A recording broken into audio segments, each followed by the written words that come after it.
শিয়াল ও আঙুর। এক গ্রীষ্মের দিনে একটি শিয়াল বনের মধ্যে দিয়ে হেঁটে যাচ্ছিল। সে ছিল খুবই ক্ষুধার্ত এবং তৃষ্ণার্ত।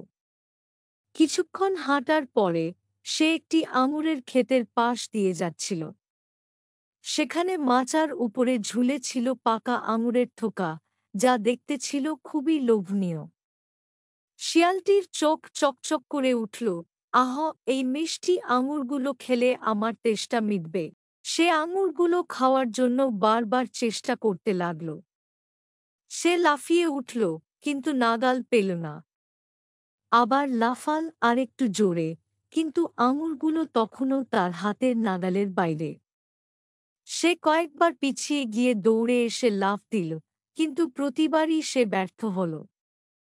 অনেক চেষ্টা করেও যখন সে আঙুরগুলোর কাছাকাছি পৌঁছতে পারল না, তখন সে হতাশ হয়ে গেল। অবশেষে শিয়ালটি মুখ ফিরিয়ে দুঃখের সাথে হেঁটে চলে গেল।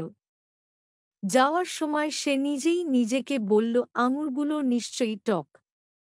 ওগুলো পাকার জন্য তৈরি না, তাই খেয়ে কোনো লাভ নেই।